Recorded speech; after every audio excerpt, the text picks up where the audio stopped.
if that doesn't get you fired up on a Sunday morning, or any time really, I don't know what's wrong with you. You need to check your pulse. No, hello everybody. Welcome to the Thinning Stretch.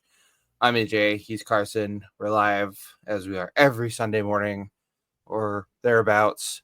Here on Twitter, on YouTube, and on Twitch. If you're on Twitter, all you have to do is go to our page at Eighth Inning Pod. If you want to watch us on YouTube or on Twitch, check us out at Linktree/Eighth Inning Stretch. And don't forget, you can also tune in Mondays or whenever, wherever you get your podcasts at Linktree/Eighth Inning Stretch. Don't forget to give us a follow on Eighth Inning Pod. At Eighth Inning Pod, at Eighth Inning. Wow, I can't talk this morning. I can't talk this morning. Follow us at 8. You know what? I'm just going to read right off my little thing here. Follow us at Eighth Inning Pod on Twitter. And for more, including our newsletter blog, 2 Strike Count, which you can get delivered right to your inbox every Monday, Wednesday, and Friday by subscribing. Head to eighthinningpod.com. And don't forget to help us support the show using the QR code on your screen. If you're watching this or if you're listening to this later, heading to eighthinningpod.com/donate. Yeah. And if you are watching on YouTube, don't forget to like, subscribe, and turn on notifications. Whew. All right. So welcome everybody to our, believe it or not, our third mailbag special. We're calling it Mailbag Madness. And Carson, you and I were just talking before we came on.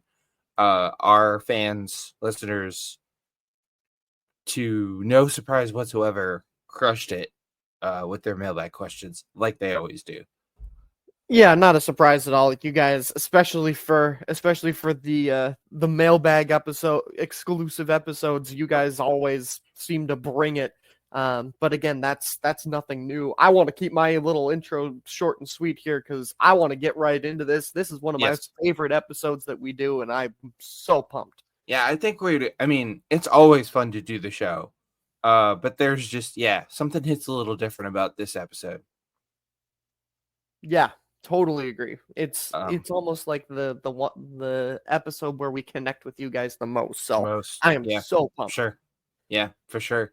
Actually, I was just telling Carson also, ladies and gentlemen, that so I mean you'll see here we've got quite a few of your messages. But as producer Tasha and I were going through these, there were even more. Because you guys, we're getting more emails from you guys than ever before, which is awesome.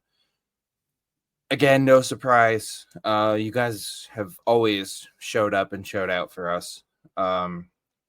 But if we don't get to your message in this episode, in this mailbag special, Mailbag Madness, have no fear. We will get to it. Carson, I think we've only ever done one of these this season, but I think this season's going to be the first season we're going to have to do another one of these. I think we will. It's just too loaded. You guys are you guys are too good. The inbox. You guys are too good. Knock it off. You bunch of overachievers. No, seriously, we love hearing from you guys. And the other thing to keep in mind as we do this, just because we don't read your message, so we're mostly reading messages that are, what's the word I'm looking for? We're reading the ones that are questions, but we see all of your messages. We see all your feedback about the show. So many of you guys, seems like in the thousands, write in and tell us, hey, you guys are doing a great job. Keep up the great work. All that good stuff. We love hearing that stuff. So we do see that stuff too. We just, so I don't, we don't want you to think that stuff gets ignored because it definitely doesn't. So, anyways, let's get into this because holy crap, we have a lot from you guys. But first and foremost, it wouldn't be the show without leading off with the poll results. And Carson, I'm pretty sure I'd have to go back and look, or have producer Joshua go back and look, but I'm pretty sure this was our closest poll yet. We asked you guys straight up, would you vote Andrew McCutchen into the Hall of Fame? And the results are as thus. 36% of you said no. 33% of you said maybe. And 31% of you said yes. Carson, you you almost spoiled your vote on Twitter, but you didn't. So let's have it. I think I know where you're going, but Yeah. I had put out on the social media artist formerly known as Twitter that I knew where I was going with this, and Kutch, I love you as a player, I really do, but right now for me, you don't make the cut, plain and simple. I yep. am I am with the 36%. I just the accolades for me just aren't there. I mean, yes, he's a former MVP, 5-time All-Star, 4-time Silver Slugger, and a 1-time Gold Glove, but Yep. for me, in order to get into the Hall, there's got to be a ring there. Now, granted, again, this is not necessarily his fault. For much of his career, he has been part of the sinking ship known as the Pittsburgh Pirates. But I mean, I don't know. For me, there's got to be a ring there. There isn't nearly enough accolades for me to be able to consider him for the Hall. Yeah. Well, first and foremost, the thing about the ring, I would make the counter argument, and this is for all of you. Yeah, when I say we see all your messages, this is for all of you. Still, I can't believe we're still getting these. This is for all of you. Oh, you guys agree on everything. It's boring. Shut up. No, we don't. What was I gonna? I would make the counter argument that there are plenty of players in Cooperstown who never won a championship. One Mr. Ted Williams comes to mind. Fair point. Whoa. Relax, everybody. I'm not comparing Andrew McCutchen to Ted Williams by any stretch of the imagination. That whole championship, that whole ring argument is tricky. It's a slippery slope. I feel like not so much in baseball. I think we hear it more in football when talking about all-time great quarterbacks. So, well, how many championships did they win? How many Super Bowls did they win? It's not such a big deal in baseball, but however, that said,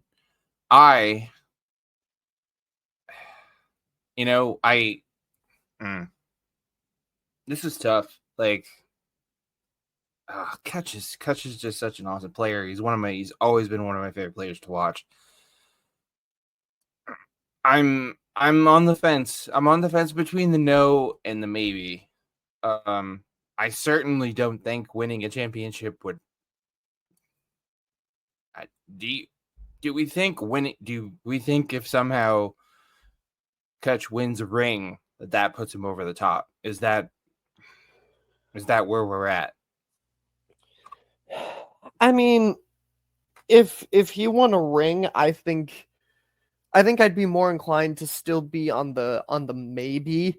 I still don't know if I still don't know if for me that would make him a certified Hall of Famer. Because Right. I mean, looking at his career stats, he's got over 2,000 hits. He just recently crossed the 300 home run threshold, over 1,000. I don't know if they're quite. I'd be more inclined to say maybe if there was a World Series ring, I think, in there. Yeah. So somebody bearing a striking resemblance to myself actually wrote about this on Two Strike Count. And I won't bore you all with reading the whole thing, but I'll read part of it.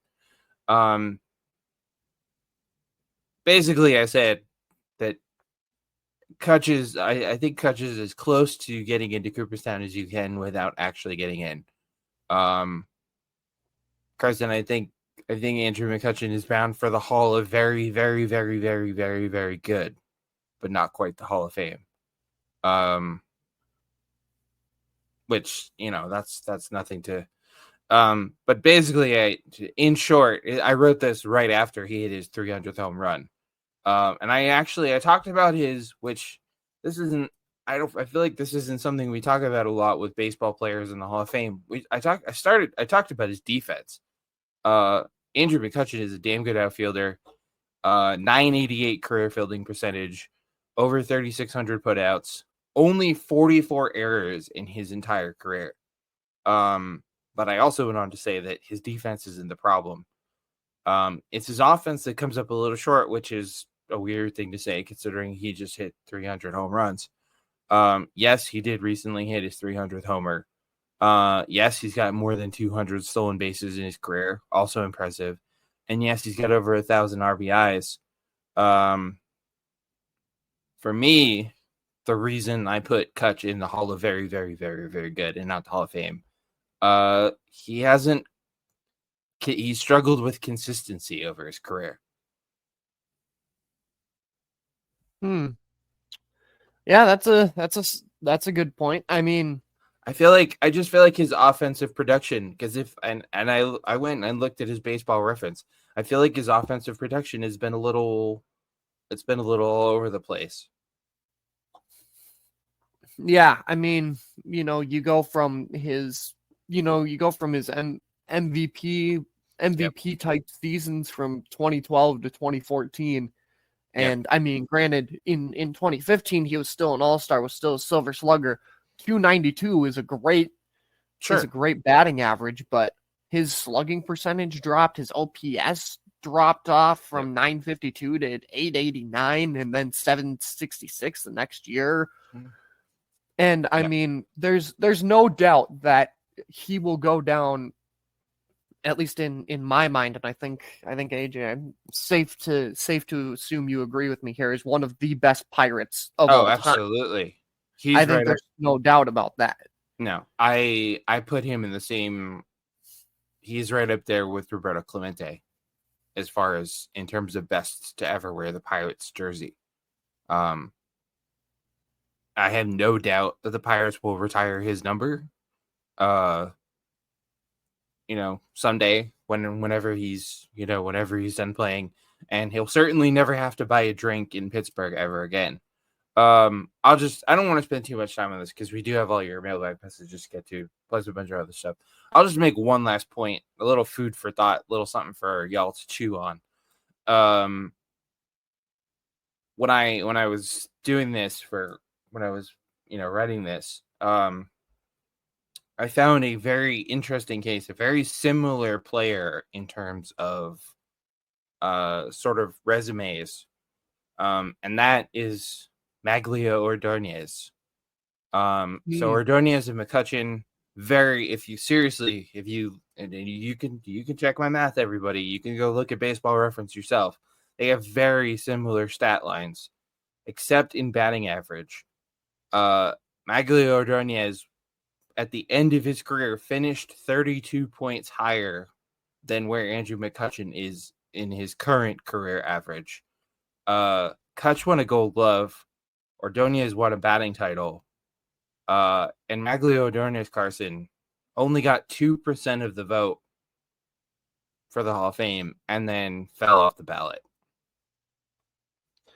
Yeah, his time on the ballot was very short-lived. So the point I'm making is if you're not going to put Magglio Ordonez in with a 32-point higher batting average than McCutcheon, I don't think you can put Kutch in, unfortunately.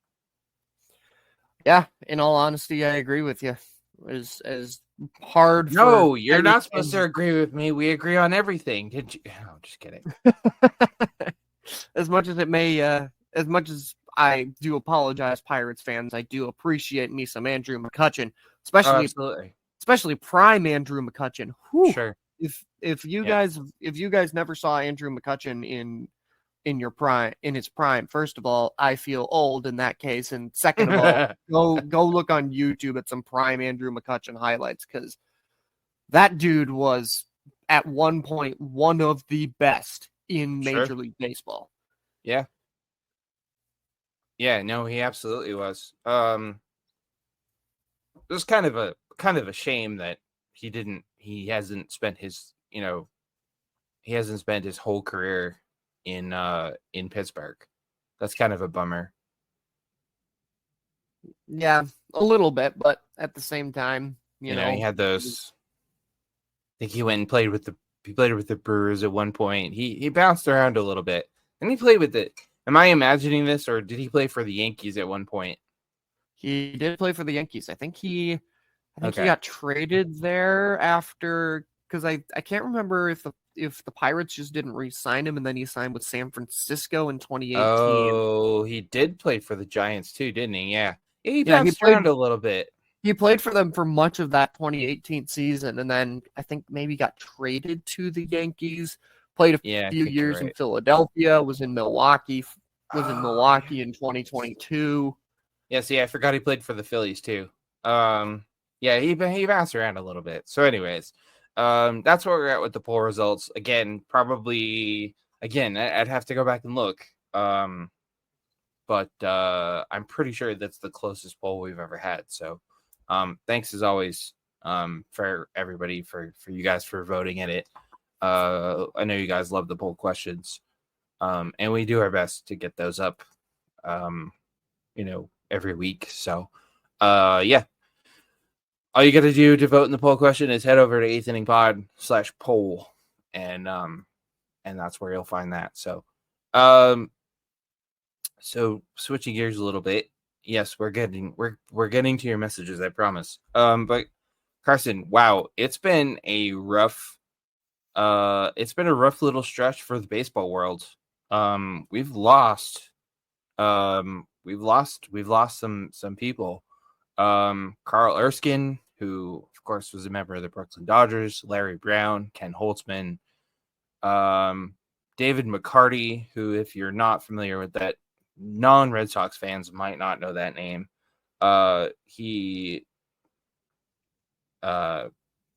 McCarty, talk about bouncing around a little bit, but he did spend a few seasons with the Red Sox and was a member of the 2004 Red Sox, the World Series team. And not to downplay any of these other guys, but Carson, we also lost legend Hall of Famer Whitey Herzog. Yeah, absolutely. And Dave McCarty actually got his that name hits a little bit closer to home. While even though I didn't get the pleasure of watching him play in said Twins uniform, he did start his career as a member of the Minnesota Twins for a few seasons. Third overall pick by the Twins in the 91 draft. Wow, I didn't know that. Huh. Yes, indeed. Yeah, did a little real-time research and found his baseball reference. So good stuff. I vaguely remember him with the Red Sox, but keep in mind, ladies and gentlemen, that in 2003, don't say it. Someone bearing a striking resemblance to myself was 4 years old. Oh God, so... shut up. Stop. Stop it. But yeah, like you said, a rough week in the world of baseball. Lost a lot of legends this week. I don't know. Condolences to all the families, and this is the beautiful thing about baseball, is that we're able to come together and recognize these guys for the roles that they played in their teams and in their fan bases, and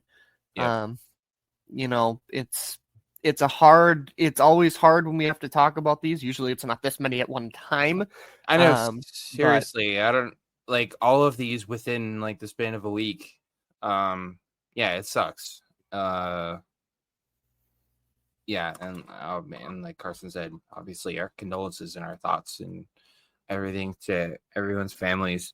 I mean, like I said, not to downplay the other ones, but probably the most recognizable name on this out of these is Whitey Herzog, of course, the Cardinals legend, who built the Cardinals into, a powerhouse in the 80s. You guys can read all about. I did my little ode to Whitey in one of the recent editions of Two Strike Count. So you can read all about it there. But Cousin Whitey Herzog's biggest contribution probably to baseball was Whitey Ball. Built the Cardinals into, like I said, built the Cardinals into a powerhouse in the 80s and built a team at a time when offense was king. Built a team focused on speed, pitching, and defense, which is still that's how teams, successful ones anyways, are built all the way here in 2024. Yeah, screw Moneyball. I want to see teams play Whitey Ball. Whitey Ball, right? But yeah, like you said, obviously, longtime manager of the St. Louis Cardinals, managed the team for 10 years. Yep. Won a World Series. Yep. World Series in 1982, multiple time, as well NL pennant winners in 85 and 87. A total career of, over 1,200 wins as a manager. One of probably the brightest minds to play the game and to manage the game, and also a former Washington Senator, which is pretty cool. Yeah, that is cool. I mean, won NL Manager of the Year in 1985, lost to your Twins in the 87 World Series. Sorry, Whitey. Sorry, not sorry on that one, pal. Not that you were even a thought in 1987. God, no. I mean, I'm one to talk. I was only 2, so. Anyways, yeah. Again, obviously, our thoughts and condolences and everything to friends and family of the legends we lost in the last little week here or so. But on a much from, well, I don't know about a brighter note, but from legends we've lost to legends that are still with us, Carson, a couple of legendary broadcasters one of them has already put down his mic. That, of course, is legendary Yankees broadcaster John Sterling.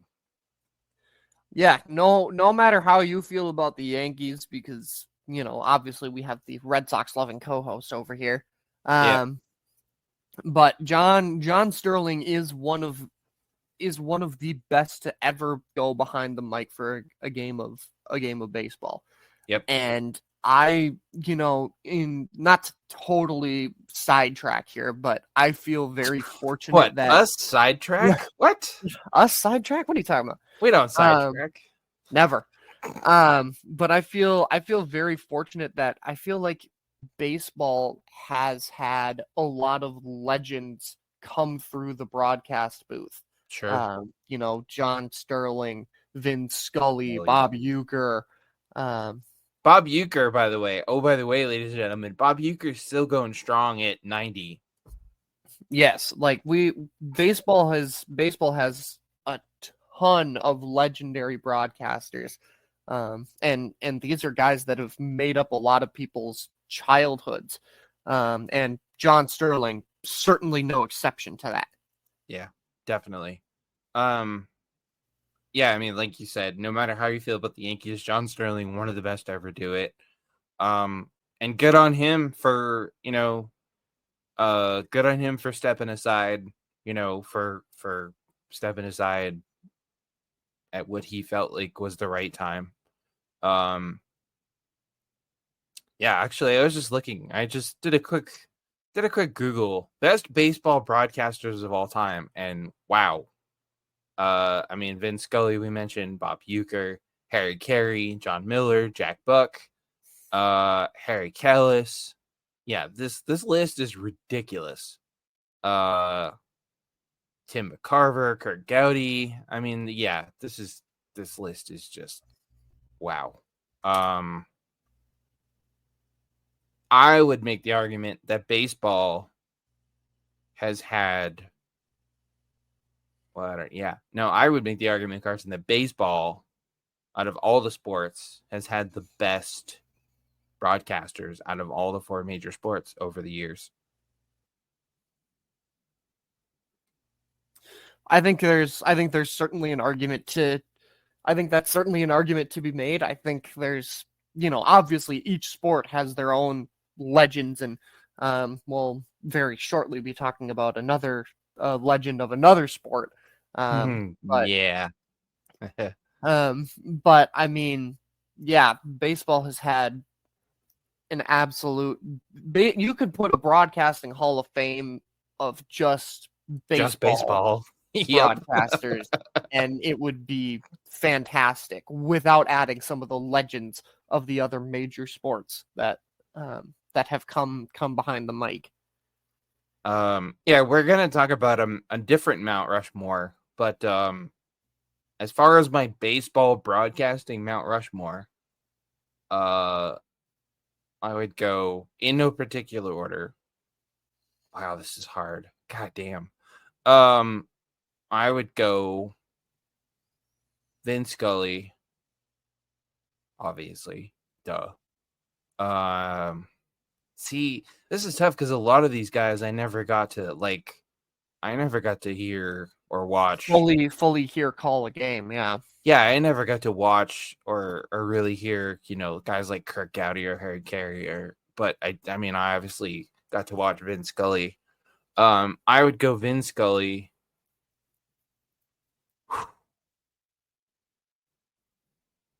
I would go Vin Scully, Bob Uecker,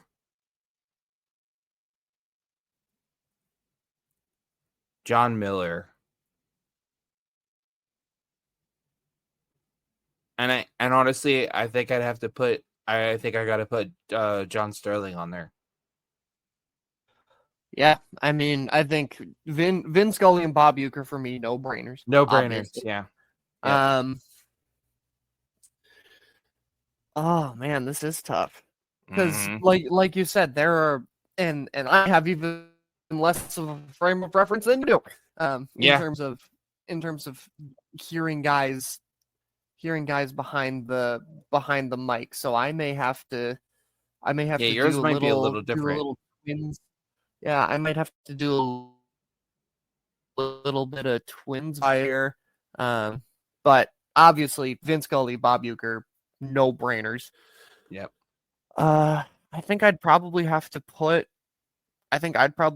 John Sterling on there too.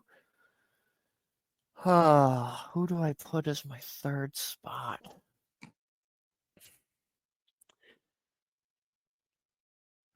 I think I'm gonna go with. Oh man, this is hard. I don't think he's as. I think I'm gonna say Tim McCarver. Nice. Yeah.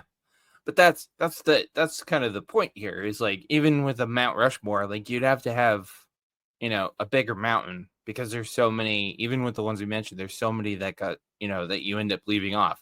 Jack Buck. Carson, I don't know if you ever got to hear or watch Jack Buck. Probably not. I did not. Yeah, legendary longtime Cardinals broadcaster. And famous for his his speech at the first game in 2001 after 9/11 about, whether or not we should be playing baseball, great speech, by the way, if you guys want to YouTube that. But yeah, you're leaving off Tim McCarver, you're leaving off Jack Buck, Dick Enberg did, who did baseball and obviously other sports. Joe Morgan, that's another one. This list is ridiculous. And then we have all the current guys. You've got your Don Orsillos, you've got your John Shambi, you've got your Matt Vasgersian, so yeah, just ridiculous. An embarrassment of riches when it comes to baseball announcers. So anyways, Carson teased it a little bit. So I mentioned there were two legendary broadcasters stepping away from, like, John Sterling already has. And another one is not a baseball announcer. So this is for all of you who write in and complain about when we talk about non-baseball stuff, which again, shut up. Longtime legendary Bruins play-by-play, TV play-by-play announcer, and my spirit animal, Jack Edwards, announced that he is stepping away from the mic at the end of this current playoff season for the Bruins. Yeah, well, we know at least it's going to last through the first round because the Bruins are playing the Maple Leafs again. Woof. So, sorry, Maple Leafs fans, but smoked them last night. Sorry, Maple Leafs fans, but come on now. Sorry, not sorry. You really thought you had a chance here, but anyway. Yeah, Jack Edwards is one of those guys. I will obviously defer more to you on Jack Edwards, seeing as you are a fan of the Golden Bees, Yes.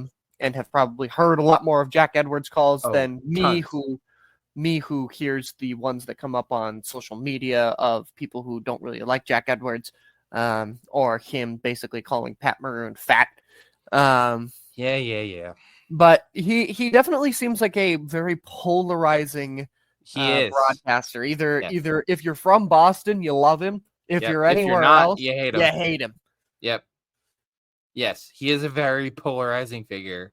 But you know what? Screw all of you. We love him in Boston. We don't care what you think. Much like many other things when it comes to Boston, guess what? We just don't care what you think. We're Bostonians. So, I mean, if we cared what other people think, our ancestors wouldn't have dumped that tea in the harbor. So, no, seriously though, Jack Edwards he's been calling Bruins games for year. I mean, I think I saw it was like 2004, 2005. It's been a long time, long time. He had big shoes to fill. He took over from some legends. Yeah, Jack Edwards is awesome. Like I said, my spirit animal, one of my spirit animals. Just one of the things I've always loved about Jack Edwards is he is, and Carson, I suspect this is why so many people outside of Boston don't like him. Jack Edwards has never hidden his hometown bias towards the Bruins. God, no. From the clips I've seen, that Brad Marchand could literally swing a hockey stick baseball style at a dude's head, and Jack Edwards would be like, well, he deserved it. I mean, yeah, kind of. Yeah, Brad Marchand has mellowed out considerably in his old age. Even as a Bruins fan, I couldn't defend like basically anything that Brad Marchand did. But yeah, Jack Edwards he's an unashamedly a Bruins fan. He's never hidden that. Him and Andy Brickley have been one of my favorite broadcast duos ever. And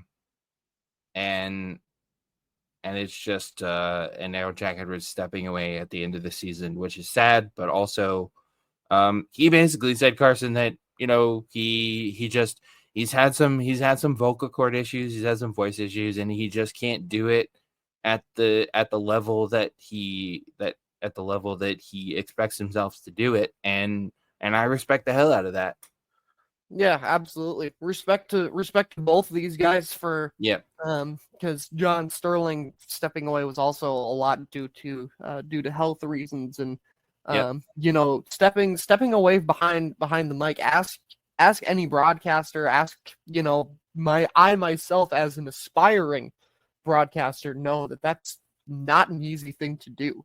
Like that is a field you go into for the long haul. And kudos to these guys for listening to their bodies and knowing that it was, it's time to step away, and not letting, because obviously having a good work ethic and a drive in this field is a good thing. But at the end of the day, you got to listen to your body, and I respect the hell out of anybody for hanging it up in sports or in broadcasting for listening to their body. You will never hear me bash anybody for listening to their body when it comes to retiring. And to take that a step further, I respect the hell out of anybody who recognizes that it's time to step away from doing anything they love. Yeah. And stepping away, realizing, okay, I can't do this at the level that I used to anymore. And rather than, let's be honest, there have been some Brett Favre. Oh. Yeah, you know what? Screw Brett Favre.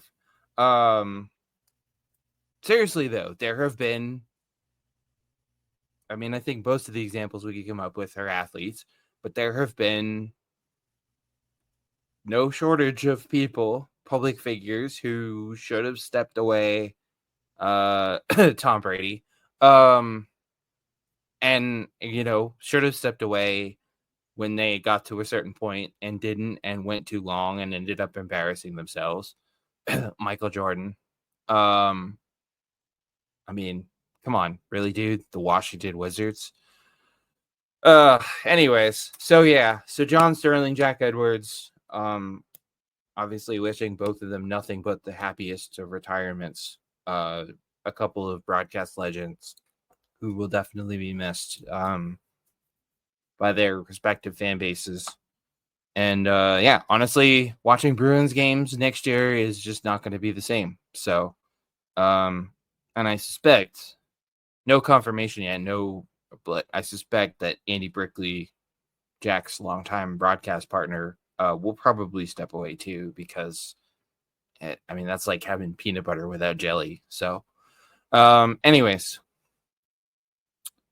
yes, you're all going. Come on, guys! I thought this was Mailbag Madness. It's coming. We're almost there. I promise. One last thing, because you guys have been asking, and we've been teasing and we've been talking about it, but we finally have a release date for the premiere episode of our all new documentary series, The Book of Baseball, May 26th, ladies and gentlemen.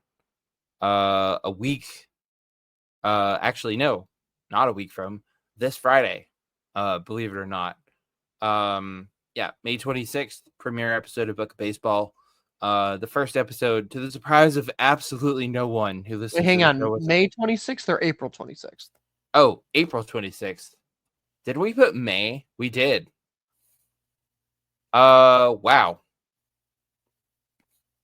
Yeah, no, April 26th. Breaking news, everybody. You get it a month ahead of when you thought you would. Sorry, everybody. We need to fix that. Because we put May 26th. No, it's April 26th. This Friday. Yeah. Yeah, I had to look at the calendar. Yeah, April 26th, not May 26th. Sorry, everybody. April 26th, the premiere episode of The Book of Baseball, to the surprise of absolutely no one. We'll be detailing the 2004 Red Sox and the greatest comeback in baseball history to dispatch the evil empire, the Yankees, on their way to ending the curse of the Bambino and ending 86 years of frustration for Red Sox fans. And in case you're wondering where to watch, listen, the Book of Baseball will be available exclusively at eighth-inning-pod.com/Book of Baseball. So stay tuned for that. We will change that because it is on Twitter as May 26th. And I'm pretty sure, real quick, let's check the website. I'm pretty sure it says May 26th on the website too. Yes, it does. Wow. Okay. Good on you, Carson, for catching that, because neither me or producer Tasha noticed that. It's supposed to be April 26th. So cool. You guys are getting it a month earlier than you thought you were. Yay. We will fix that. So, anyways, just wanted to let you guys know about that, because you guys have been asking and we've been talking about it. But we finally got everything everything's sort of in place. And we'll be recording that episode this week. So yeah, stay tuned for that. All right. All that stuff done, all that stuff out of the way. Let's get down to the Mailbag Madness. And we start with Maya L. We're coming in hot with these, ladies and gentlemen. We're coming in hot right off the bat with these. Maya L says, do you think Major League Baseball will let Jerry Reinsdorf pull a John Fisher and move the White Sox? Gut reaction is no. Simply because I feel like I don't necessarily want to say that there's like more interest in the White Sox, because there still is a lot of interest in the A's. It's just that the ownership has absolutely run that thing into the ground. But I think more so from a PR standpoint, MLB can't let this happen again. I don't think that I don't think that Manfred's quote unquote legacy would be able to take another hit of another team just basically saying, all right, peace out, everybody. We're leaving now. For the second time in however many years. And again, this obviously, like, there's been talks of they're looking at relocation options because their lease at what's it called now? Guaranteed rate field. Yeah. Thank you. I believe that expires in 2028. So we've still got a long time for this to go, but I just think from a PR standpoint, this can't happen. Yeah, I mean, obviously what's happened in Oakland and, the fact that, okay, yeah, we're going to move the team to Vegas, but we don't even have a stadium yet. In fact, they haven't even secured funding for a stadium yet. So in the meantime, we're going to go play at a AAA park in Sacramento. No disrespect to the Sacramento River Cats or Sacramento, but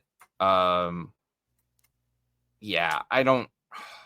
It's like playing hockey at a college arena. Oh, sorry. Oh, wait. No, that's crazy. No one would ever let that happen. Too soon? Yeah, too soon. No, I mean,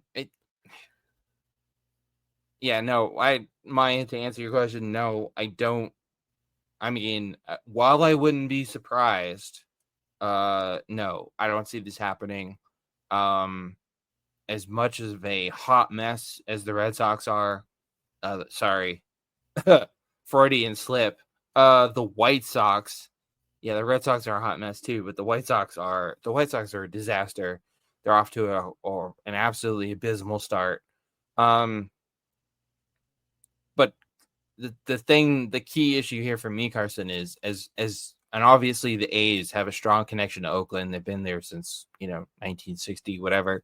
The White Sox have been based in Chicago since 1894. I'm sorry, since 1900. The team was established in 1894 in Sioux City, apparently. But they've been based in Chicago since 1900. That's even more history than the A's have with Oakland. Because don't forget, the A's didn't start in Oakland. The A's started in Philadelphia, then Kansas City, then Oakland. So the A's have moved. The White Sox have been in Chicago for over 100 years now. I don't think they're going anywhere. Yeah, and I mean, obviously at the end of the day, money makes the world go round, and sure, we all know that MLB would love to see some relocation fees paid by a city, paid by ownership, blah blah blah. But I don't think that this can happen from a PR standpoint. If you're trying to keep the game, in good standing, I don't think this can happen. No, and not to mention, the South Side of Chicago would erupt in riots if this happened. Yeah, no kidding. White Sox fans would be pissed. They're not trying to cheer for the Cubbies. No. White Sox fan, if the White Sox somehow moved, all those White Sox fans are not going to go be Cubs fans. No. But And the other thing about this is the difference in the owner. I mean, John Fisher is, well, he's John Fisher. And he's been, I feel like since he bought the A's, he's been hell-bent on moving them out of Oakland. I don't think Jerry Reinsdorf works the same way. I think Jerry Reinsdorf would sooner sell the White Sox than move them. So I would like to think so, at least. I mean, we can all, especially White Sox fans, we can all hope that Jerry Reinsdorf would sell the Red Sox. Why do I keep saying Red Sox? White Sox. My God. Freudian slip, everybody. I'm mixing up Jerry Reinsdorf and John Henry. No, seriously. Yeah, I don't see that happening. I mean, moving the A's is one thing. No offense, A's fans, but the White Sox have a lot more history with Chicago. So, Lisa M, which team or teams off to slow starts do you think are most likely to bounce back? Well, speaking of the White Sox, it ain't them, that's for sure. No. I mean, this is always something that, you know, you can say now, and then it may end up having to bite you in the butt. But just kind of taking a look at the overall standings and things, I have to believe that my Twins will bounce back. There is too much talent on this team for them not to. Same thing with the Houston Astros. They have to bounce back. I mean, there's way too much talent on that team. St. Louis Cardinals at the bottom, yeah, not surprised there. Rockies, no. Nope. So I mean, I guess for me, like I think the not even likely to bounce back, but have to bounce back candidates are the Astros and the Twins. Yeah, I agree with you on the Twins. Yeah, the Twins are way too good to be where they're at. The Twins will be fine. The Astros, I honestly don't know. I mean, yeah, there's a lot of talent on the team. The Astros are old, ladies and gentlemen. Yeah, okay, cool. Verlander's back, but Verlander is not vintage Verlander anymore. Justin Verlander isn't just a Verlander of old anymore. And obviously having Justin Verlander back is huge for the Astros, but I don't know, 7-15. That's yeah. I mean, yeah, it's early, but I honestly don't know. And no, that's not just my anti-Astros bias talking. The Miami Marlins, yeah, I don't know, man. I feel like the Marlins have to be one of those have to bounce back teams. Talk about talent. Yeah, I would agree with that. I mean, I don't know if I mean, at this point, they're in much better shape than when we had last left them, but that's true. I don't see it happening. I mean, that run differential is atrocious. That's awful. Like minus 41. Ladies and gentlemen, let me name for you the teams that are the only teams that are behind the Miami Marlins in terms of run differential. Okay. The Colorado Rockies at minus 48 and the Chicago White Sox at minus 65. That's it. Everybody else is in front of the Miami Marlins. They have got to get that offense going, and I just don't see it happening. Yeah, which is really baffling with all the talent in that lineup. White Sox minus 65. Yikes. Imagine being outscored by 65 runs and we're not even quite a full month into the season. Yikes. The Cardinals is another team that I look at and they go, there's so much talent on that team. Yeah, I know they've obviously lost some players. You know, no more Jordan Montgomery, Adam Wainwright retired. They've lost some players, Albert Pujols, of course. But man, I look at that Cardinals team. You've still got Paul Goldschmidt. You've still got Nolan Arenado. Like, come on. Like, I don't even know. Cardinals, that's another team that I feel like they should bounce back, but I don't know if they will. And then last but not least, out there in the NL West, the Rockies. I mean, 4-16, no surprise there. The Giants, the D-backs, and the Padres have all actually that whole division. The Dodgers, the Padres, the Giants, and the D-backs are all off to slow starts. Wow, the Dodgers have lost 3 in a row, 3-7 in their last 10. Uh-oh, Dodgers fans. No, but seriously though, I think all of those teams are way too good to be where they're at. I expect all 4 of those teams to bounce back.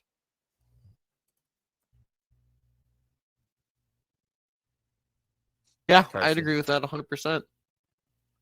Yeah. I expect all 4 of them to bounce back. I think we're having a little technical hiccup here, ladies and gentlemen. Carson? Hello. Okay, cool. Thought we lost you there for a second. All right, moving on to the next. Gavin G wants to know, what do you guys think of the Mets City Connect jerseys? Yeah.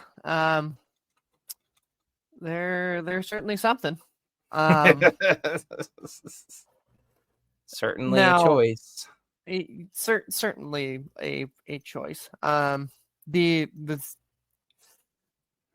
mean, I don't know. I mean, they're kind of cool looking. I don't know about that color scheme, but I kind of like the font. The font looks cool. The hats are cool. How I feel. Yeah, the hats are cool. I don't know how I feel about the gray, but they're not the worst City Connect jerseys I've seen. No, that distinction belongs to the Philadelphia Phillies. Yeah, those Phillies jerseys are just awful. Yeah, I mean, I like the color scheme. I like the gray. the font is cool. The hats are cool. Why the pinstripes? Are we trying to be the Yankees? Yeah, that was kind of weird. I saw the pinstripes and like the kind of the interesting font, and I was like, this reminds me of a Yankees hat that I used to have as a kid. Like, what are we doing here? Yeah, they look too much like the Yankees. Like, I mean, I get that the Mets are the little brother and the Yankees are the big brother in New York as far as baseball goes, but yeah. I mean, other than the pinstripes, I kind of like it. I like the gray. The gray is a different. It's not a color we see a lot. The hats are really cool. I love the hat. The hat's got the bridge on it. Yeah, I mean, I don't love them. I don't hate them. I'm kind of meh. I would really like them if they would get rid of the pinstripes. I really don't like the pinstripes. But yeah, I mean, I'm kind of in the middle on them. And Carson, like you said, they're definitely not the worst City Connect jerseys we've seen. God, no. I think we could we could definitely sit here and rank the City Connect jerseys. The Phillies, the Phillies are awful. I don't know. I think if I had to pick a favorite City Connect jersey, I know you're all thinking I'm gonna say the Red Sox, and I do love the Red Sox. I love the yellow and the blue, the Boston Marathon colors. Those are awesome. But I will put those in their own category, because of the connection to the marathon and 2013 and everything like that. But other than Red Sox, if I had to pick a favorite City Connect jersey, Carson, I love me some Arizona Diamondbacks City Connects, the Serpientes jerseys. Woof.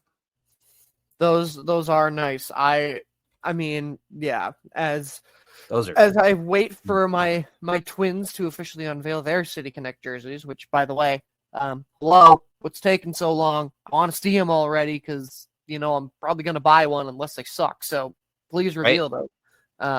But yeah, the Los Serpientes are nice. I've always liked the Miami Marlins jerseys. I've always thought those were pretty flashy. Those are the Marlins are. That's the red one, right? Yeah. Yeah, those are nice. A little, I mean, well, I was gonna say a little loud, but we are talking about Miami, so I think they fit. Yeah. Man, I love these city. The City Connect jerseys are so cool. I love what baseball's trying to do with these. Mix it up a little bit so teams aren't wearing the same the same jerseys over and over and over again. All right, moving on. Evan R. Should Giants fans be hitting the panic button about Blake Snell? You better believe they should. My God, he has looked horrible. Now, granted, again, he signed a contract very late. I'm sure that this is just him trying to warm up and blah blah blah. But if I'm a Giants fan right now, I'm at least a little bit worried. You thought this was going to be the piece that was going to get you over the hump. And granted, you're not that far away. You're only 3 games back, or excuse me, a game and a half back of the Dodgers for the division lead. But again, and it's early in the season, but again, like he's got to get up to speed and get up to speed now, or else the Giants are going to get left in the dust. Yeah. Concerned? Yes. If I'm a Giants fan, I'm concerned. I don't think I'm quite hitting the panic button yet. Yeah, I know he's 0-3. 11.57 ERA. He absolutely got he got knocked around really bad by the D-backs the other night. I don't think I'm quite hitting the panic button yet. And because of the reason you mentioned, Carson, he didn't sign until he basically, like Jordan Montgomery, he basically missed spring training. And we talked about it all winter, how, spring training is obviously important for players, but it's especially important for pitchers. And Blake Snell and Jordan Montgomery basically missed spring training. I know it doesn't look good right now. I think Blake Snell will be fine. Yeah, for his sake and for the sake of Giants fans everywhere, I sure hope so. Yeah, I think he'll be fine. I think he'll shake off the rust, and he'll be the Blake Snell that we all know. So, yeah, no, I'm not quite hitting the panic button yet. Now, if we're having this conversation, a month from now, then yeah, yeah, I would hit the panic button. But right now, I think he'll be fine. You got to remember that he pretty much missed all of spring training. So, all right, moving on. Nick F. We got Carson's Twins Mount Rushmore. So how about AJ's Red Sox version? Oh, you guys are just gonna put me on the spot, aren't you? God damn. See, the problem I have with doing these Mount Rushmore things is kind of like we were talking about, Carson, with the broadcasters. Like, there are just some guys. Unfortunately, I never got to see Ted Williams play. I never got to see Ted Williams or Carl Yastrzemski or Carlton Fisk or Jim Rice or any of those guys, Johnny Pesky. Like, I never got to see any of these guys play. So this is tough. So what I'm going to do, obviously Ted Williams, Yaz, Carlton Fisk, Johnny Pesky, Jim Rice, Dwight Evans, Wade Boggs, even we'll throw good old Wade Boggs in there. Obviously, those guys are legends. But what I'm going to do is I'm going to go a little more current, not current Red Sox, but I'm going to go a little more current with my Red Sox Mount Rushmore, because I can't fairly judge, any of these legendary players because I never got to see them play, unfortunately. So my Red Sox Mount Rushmore, again, in no particular order. David Ortiz, Pedro Martinez,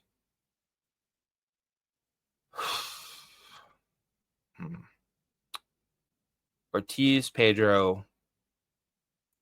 I think I've got to go. Oh, man, this is tough.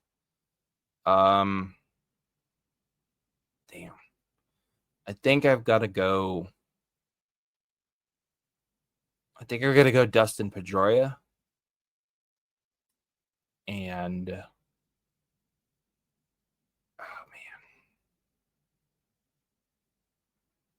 So what? I'm at 3, right? Yeah. Mm-hmm.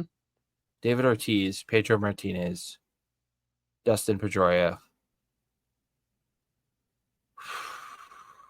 And I think I've got to go. Oh man, this sucks.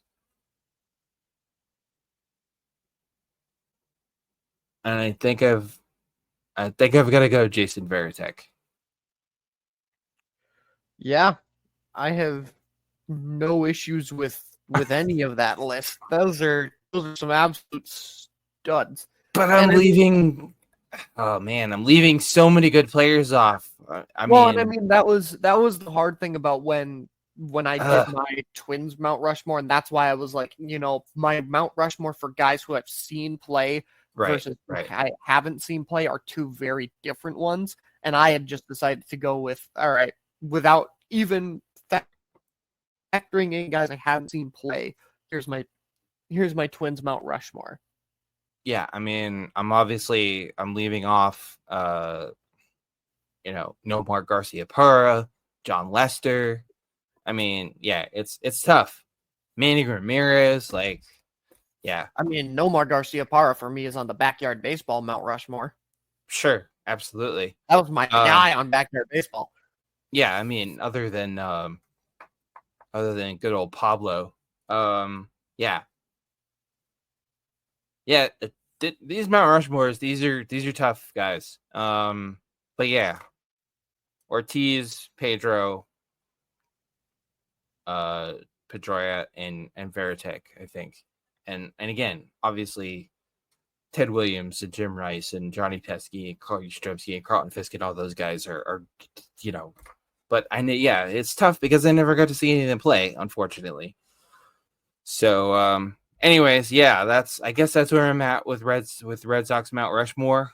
I think there are some current Red Sox who could be in that conversation at some point down the road, but that's where I'm at right now. Danielle P. We already kind of talked about this, but we'll dive a little deeper into this. Is Justin Verlander's return enough for the Astros to turn things around? I mean, it certainly couldn't hurt. Because I mean, for the Astros right now, their main problem has been their pitching. Yep. Because the injuries, a lot of injuries, and a lot of just overall inconsistencies. The offense is there. I mean, they're top 5 in MLB in OPS, top 3 in batting average. I mean, the top 5 again in on base percentage. Like the offense is there, but right now, this pitching staff desperately needs some help. Astros right now, the only team with a worse ERA than them in the major leagues right now is the Colorado Rockies at a 0.06. The Astros are sitting at 5.03, and I mean they're near the bottom in opposing batting average, near the bottom in WHIP. They're near the bottom in a lot of the big major pitching categories.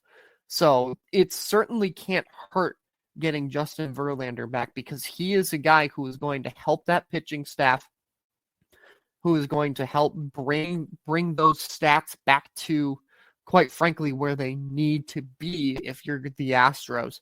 And he's also a guy who doesn't necessarily who likes to get out of innings quickly. He tries to pitch to guys to strike them out and get out of innings quickly, which As I'm doing a little bit of real-time research, is also something that would help the Astros because they are averaging right now about 17 and a half inning or pitches per inning, which is which only the Marlins and the Rockies are behind them in that category as well.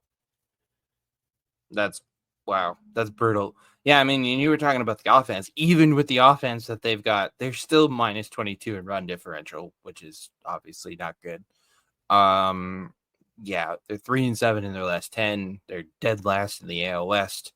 I mean, you're trailing the Angels in the A's in the AL West. Yeah. Sorry, Angels and A's fans, but that's yeah. I mean,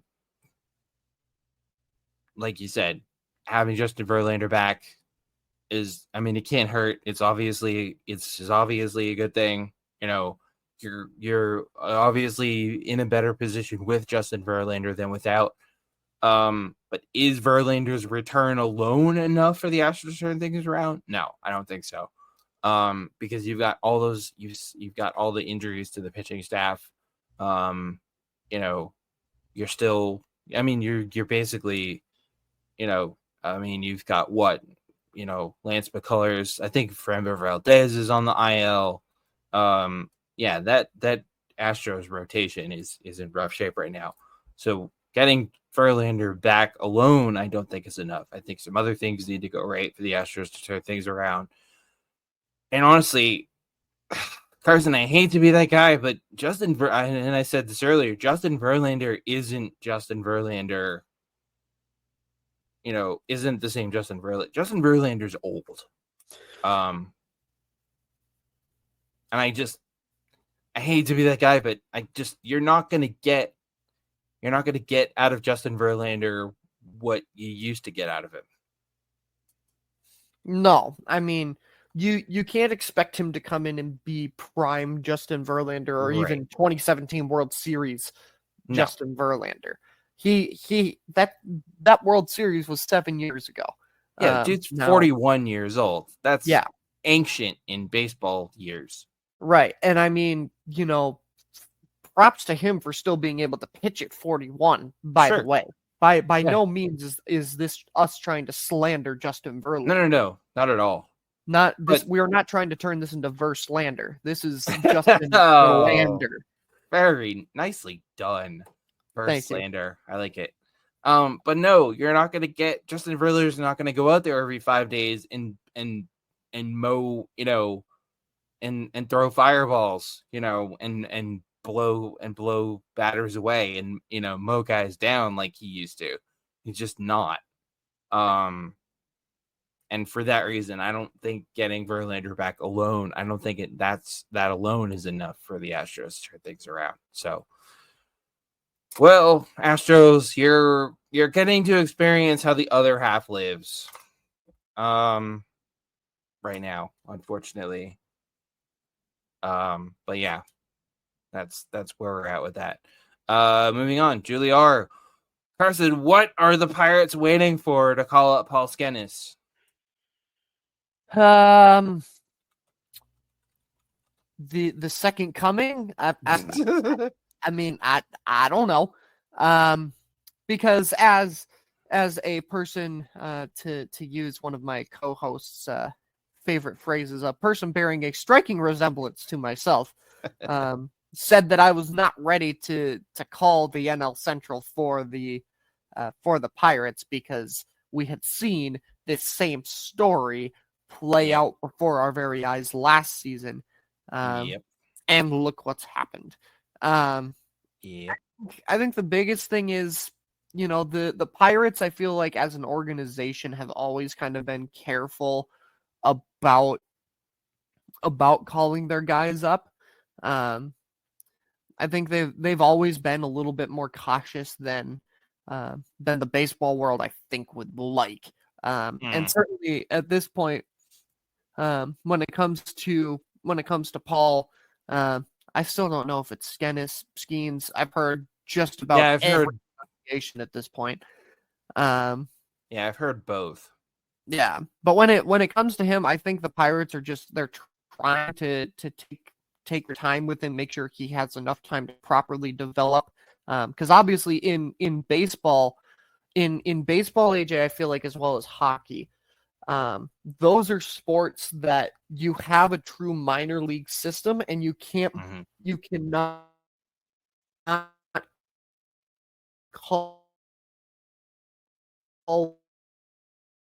up prospects just willy nilly. You have to make sure that they are ready. Now, Yeah. now he is playing out of his mind, and absolutely in the very near future are two sports where you have to do everything with your prospects at a calculated point because there's a calculated risk.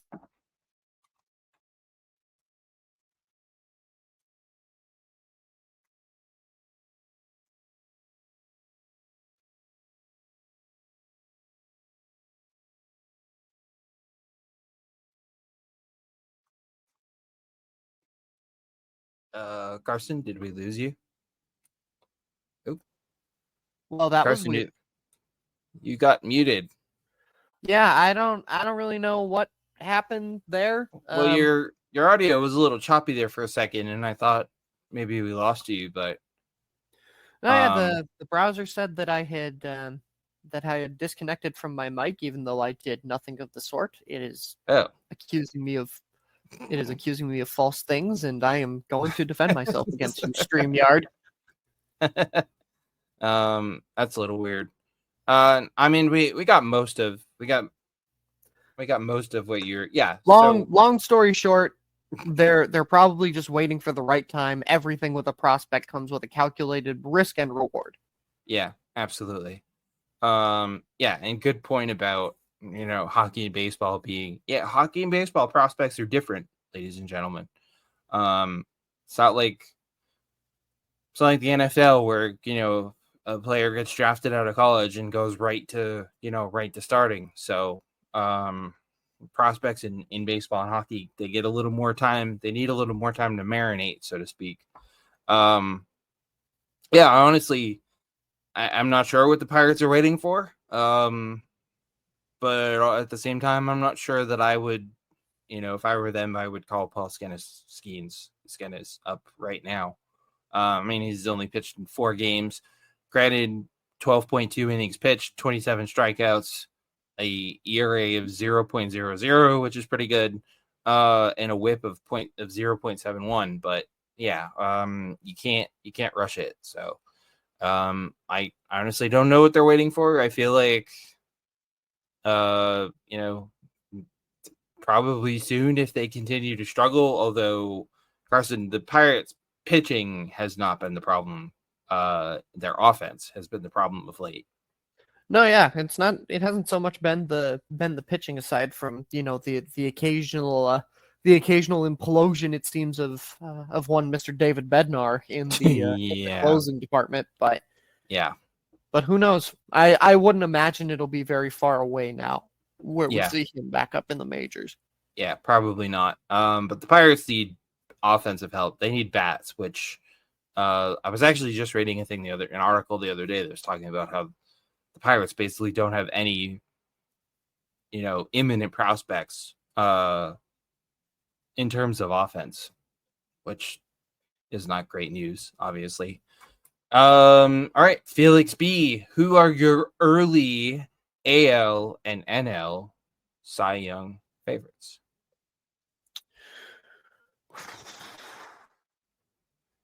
That is oh I might let you take this one first, AJ, because I gotta ponder this one for a little bit. Um, yeah. Um, man, thanks for putting me on the spot. Let's see. AL Cy Young early. I mean, we're talking early. We're still early days in the season, everybody. So keep that in mind. Early AL Cy Young favorite. My Twins fan co-host is not gonna like this, but I gotta go with Tariq Skubal of the Tigers. I really, really like what I've seen out of him so far. Um, Yeah, I think I'd go Terry Skubal in the NL, and my early, extremely early NL Cy Young favorite. I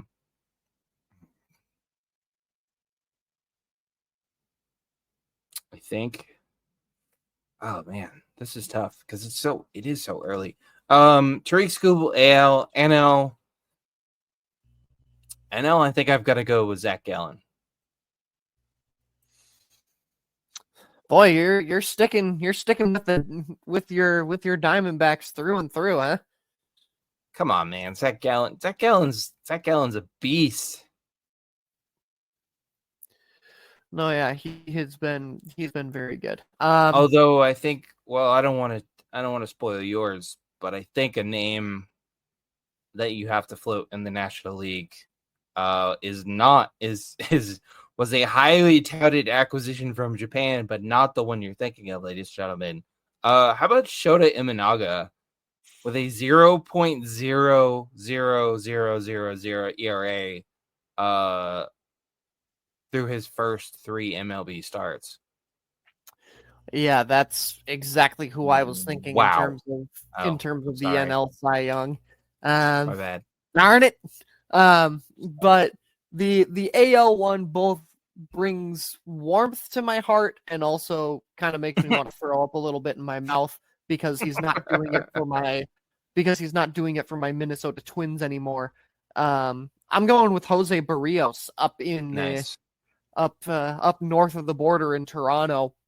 4-0 with a .85 ERA in his first 5 starts. Damn. You know, his whip is at a 1.01. I mean, he's been absolutely on fire as of late. I mean, heck, AJ, you're over there in Boston. I think Cutter Crawford is certainly making a case for himself. Yep. Whip below 1. He currently leads MLB in ERA right now. Yeah. I think he's also certainly making a case for himself, but I think right now for me it's got to be Jose. Nice. Wow, 0.85 ERA. Damn. Again, folks, these are early, extremely early. I like Jose Barrios. Is it Barrios? Barrios, I think. Barrios. Who obviously he doesn't get a lot of attention because he plays in Toronto. And I feel like everyone other than Blue Jays fans just forgets that the Blue Jays even exist sometimes, because they're the only team in Canada, myself included. Oh yeah, they have a baseball team in Toronto, don't they?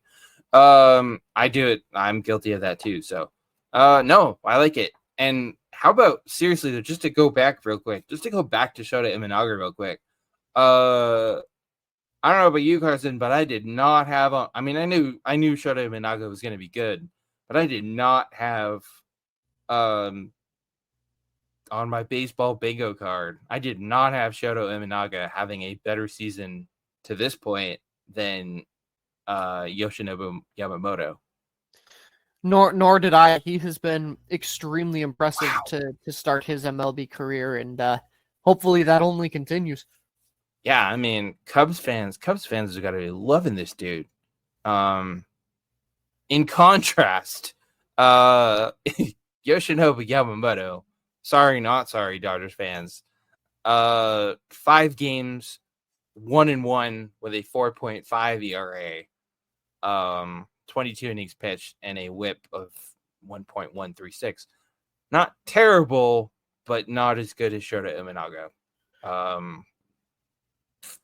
I don't know, man.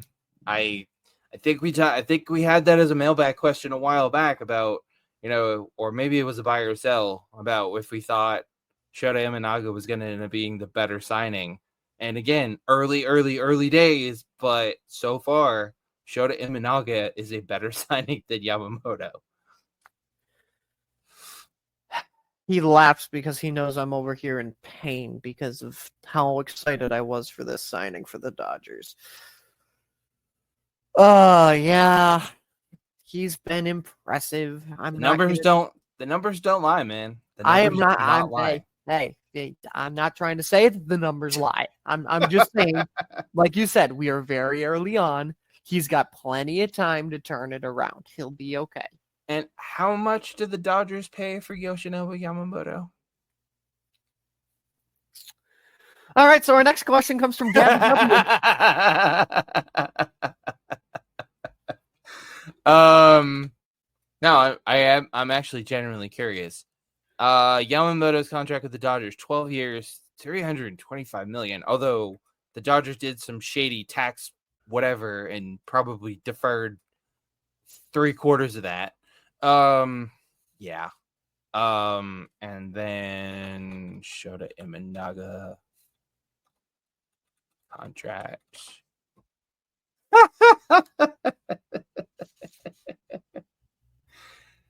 4 years, $53 million. I don't know how good your math is, ladies and gentlemen, but $53 million is a hell of a lot less than $325 million. Well, and how old is Shota Imanaga? I don't know, actually. They're about the same age, aren't they? Let's see. Shota Imanaga is 30, and Yoshinobu Yamamoto is 25. Okay. So he's got a few years on him. But 4 years and $53 million is a hell of a lot better than 12 years and $325 million. But that's still 4 years. That's 4 years where he'll be 34, and at the end of and Yamamoto will be 37 at the end of his contract. Yeah. So even you'll still get more longevity out of Yamamoto. That's all I'm saying. They hope. Yeah, again, it's extremely early, but so far, and I don't think anybody had that on their baseball bingo card. That, to this point, anyways, Shota Imanaga had better numbers than Yoshinobu Yamamoto. So, considering all the hype Yamamoto got and all the hype Imanaga didn't. So, anyways, that's where we're at. Baseball, am I right? Gabby W, if you could watch one player from the past, who would it be? This is hard. Because, I mean, the door is open to, I could watch Twins greats of the past. I could watch overall greats of the past. You know, this might be an out of the park answer, maybe, but give me Jackie Robinson. Oh, hell yeah. Yeah. No, I don't think that's out of the park at all. No. I mean, player from the past, I mean, like you said, that just opens the door to so many possibilities, so many great players of the past. You said you went out of the park. I'm going to go with the most obvious answer ever. Man, I would give anything to be able to go back and watch Ted Williams. Yeah. That would be something special. I would kill to go back and be able to go to Fenway back, when Ted Williams played and watch that dude swing the bat. The best pure hitter in the history of baseball. Sorry, not sorry. I mean, yeah, but oh man, there are so many, aren't there? Damn. No, I really like the Jackie Robinson pick. I mean, aside from being a great player and, obviously, all the history he made breaking the color barrier and everything that goes with that. But yeah, there are so many. Damn. Yeah, I mean, Ted Williams, I would have loved to go back and see some of the great pitchers, Sandy Koufax, oh man, Bob Gibson. Wow. Yeah, we could fill a whole show with those, I think, Carson. Great question. All of these great questions. That one, spot on. All right, moving on. Nora J. The last one was tough, Carson. This one's even tougher. What's one historic game you wish you could have been at? Oof. For me, in all honesty, this is a no doubter. What? 1991 Oh, World Series Game 6 for Kirby Puckett's walk-off homer to walk-off send homer. it to Game 7. I had a sneaking suspicion you were gonna go with that one. Um, But I don't think you'd have a sneaking suspicion at all of what my runner-up would have been. okay. I'm the anticipation is killing me. Babe Ruth calls this shot. Oh hell yeah. Um oh man. Yeah, that was what that was the 20s, right? That was the World Series, if I'm not mistaken. I think so. I mean, everyone knows the, you know, the moment. Um oh man. Yeah, fifth inning of Game 3 of the 1932 World Series. 32 World Series. Oh, okay. All right.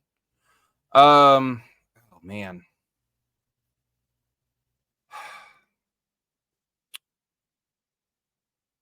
Yeah, this is really tough for me. Because there are so many. I like that you went Twins. I was just thinking about the Red Sox. I mean, there are so many. But see, I've been sorry, Twins fans, but I've been lucky enough that a lot of the greatest games in Red Sox history have happened in my lifetime, and I've gotten to be at some of them. So it's a little different. Oh man.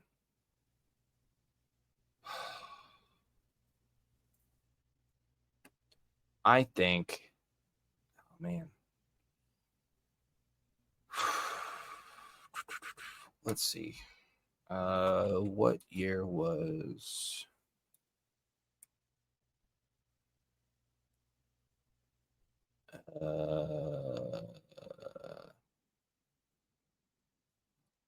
Okay, I've got. Nah, this might be a little obvious, but this one I think is a little outside the box. A little out of left field, if you will. I would go to Game 5 of the 1995 ALDS. The Yankees, the Mariners at the Kingdom in Seattle. Um,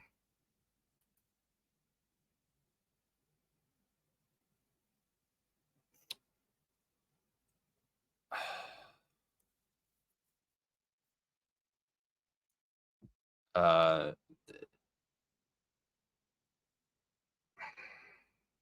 yeah, yeah. I would go Game 5 of the 95 ALDS. The Yankees and the Mariners. Um, Edgar Martinez, with the walk off, scoring Cora and Griffey, sending the Mariners to the ALCS for the first time. And quite possibly the game that saved baseball in Seattle, Carson, because before that, believe it or not, there was talk of the Mariners relocating to Tampa. And the 95 season and them getting to the ALCS, even though they lost to the Cleveland Indians, the then Cleveland Indians in the 95 ALCS, pretty much saved baseball in Seattle and led directly almost to the building of what was Safeco Field and now T-Mobile Park. Yeah, that's a good one for sure. I actually remember, aging myself a little bit. I actually remember watching this game on TV. And this might have been this might have been the 95. I was what? Yeah, I was 10-ish. And 95, my Red Sox were not very good in 95. This might have been my like sort of fall in love with baseball, start, and start actually actively really following baseball game. Yeah. Yeah, this might have been the one. Seriously, you can watch that game in its entirety, folks, on YouTube. Trust me, I know, I've done it. But yeah, I think that might be it. So, another historic game I think I would have liked to be at, though, Carson. I would have liked to have been at any of the games, the first games that were played after 9/11. Mm-hmm. I might even go as far as to say I would have wanted to be at Yankee Stadium that first game after 9/11, as tough as that would have been. But yeah. Oof, great question. Love these. Great question. And then we get even harder. Marcus B, if you had a golden ticket to any MLB stadium, which one would you go to? So what? I think where Marcus is going is you have a golden ticket, you can go to any stadium on any given day. I think that's where we're going with this. Okay. Well, I mean, with that being said, I've had the pleasure. I've been very fortunate to have had some experiences at a few different MLB stadiums. Gotten to go to Dodger Stadium, Wrigley Field, Yankee Stadium. But Jealous. my Red Sox loving co-host is gonna love this. If I had a golden ticket, there's no doubt in my. See you later, Minnesota. I'm heading over to the East Coast. I'm paying my respects to the great Fenway Park. Damn straight. You're just trying to butter me up. Yeah, and I mean Fenway. I mean, it's iconic. It is. As a Red Sox fan, yes, I know I'm biased, but Fenway is iconic. It's right up there. It's in the same right up there with Wrigley Field, and Kauffman Stadium, and Dodger Stadium, as some of the more some of the iconic, MLB stadiums. Yeah, I'm insanely jealous. My co-host has been to Dodger Stadium. I have not had that opportunity yet. Beautiful. Yeah, I know it's on the list. I mean, I've obviously been to Fenway. Golden ticket. I'm tempted. I'm tempted to go Dodger Stadium, but I think I'll go a little further north in California, Carson, and I'll use my golden ticket to go to Oracle Park in San Francisco. Ooh, okay. I gotta be honest. Out of the ballparks that I have yet to been to, Oracle Park is right there near the top of my list. I mean, look at it. Yeah. Situated right there on San Francisco Bay. The brick facade and the the splash. What do they call it? Splash landing or whatever it's called.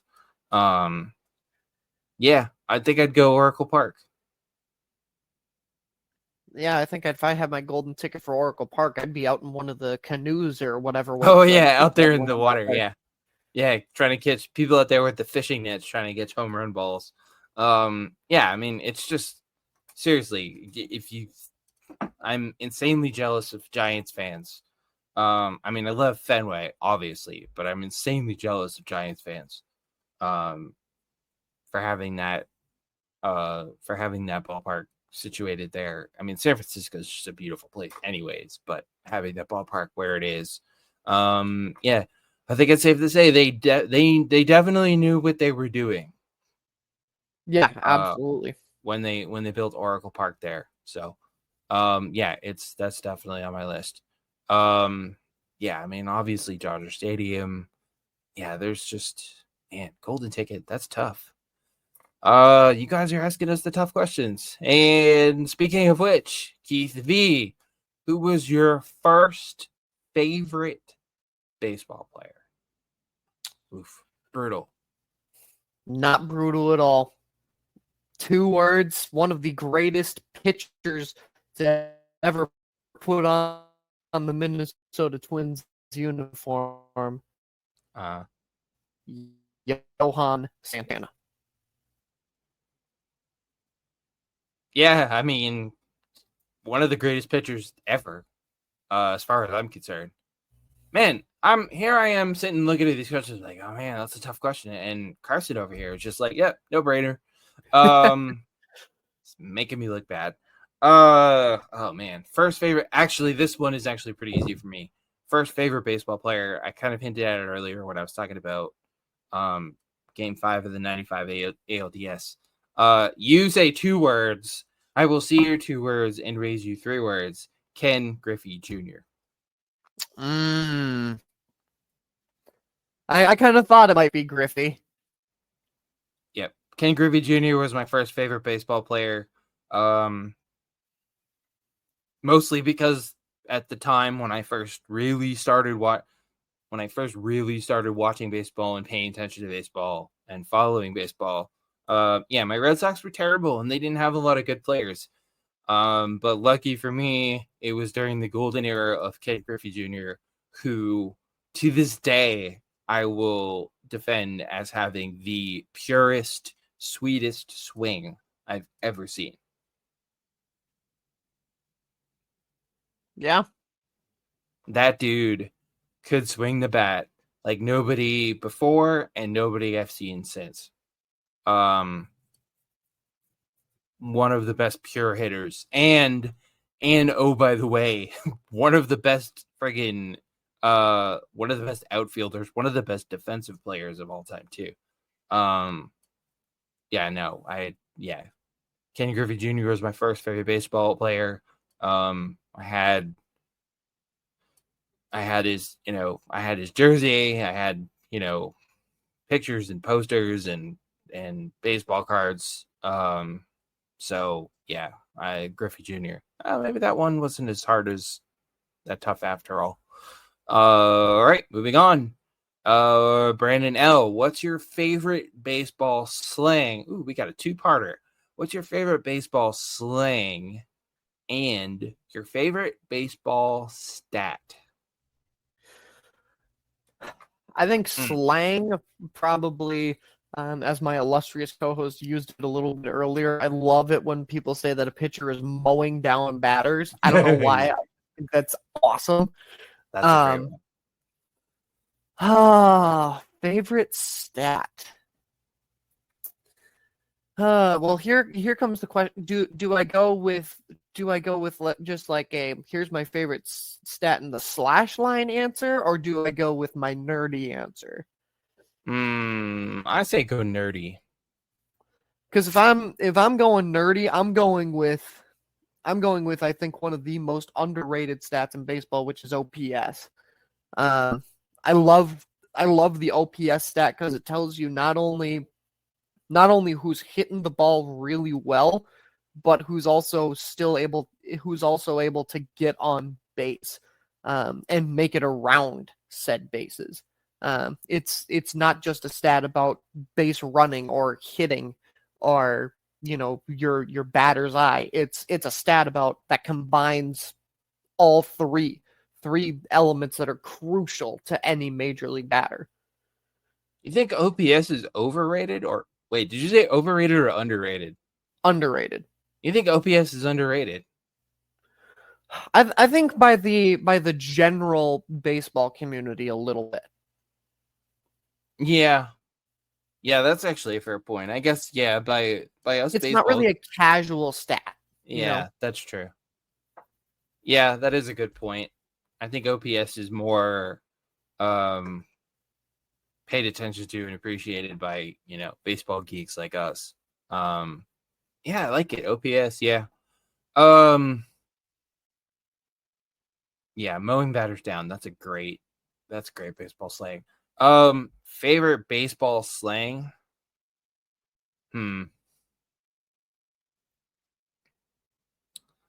I've always been I'm gonna go. I might that may be going a little out there, Carson. I've always been a big fan, and I don't hear this used. Um, I don't. I don't even remember the last time I heard somebody use this. Uh, I've always been a fan of ducks on the pond. Ducks on the pond is a great one. For those of you who don't know, ducks on the pond is another way of saying the bases loaded. The bases are loaded. Like I said, I don't even remember the last time I heard someone use it. But I've always been a fan of ducks on the pond. And there is some just baseball has. I'm just gonna throw this out there. Baseball has the best slang in all of sports. I'm actually looking at MLB.com's glossary of baseball slang right now. Yacker for a curveball. That's another one I haven't heard in a long time. A worm burner for a ground ball. Uncle Charlie for a curveball. Yeah, some of these are just great. Yeah, no, I think I'm gonna go with ducks on the pond with an honorable mention. With an honorable mention to golden sombrero. That's a good one too. That one I actually do hear from time to time when watching games. Announcers every so often will bust out the golden sombrero, which again, for those of you who don't know, a golden sombrero is when a player strikes out 4 times in the same game. So golden sombrero sounds really cool, but it's something you don't want to do as a player.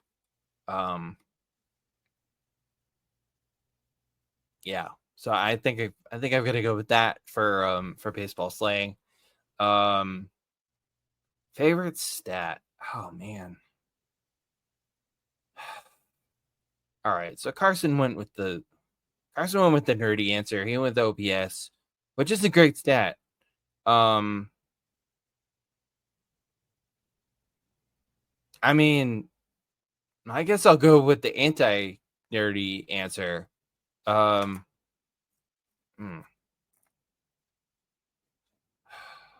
there's so many now. Which I love as a baseball geek and as a stat geek. Well,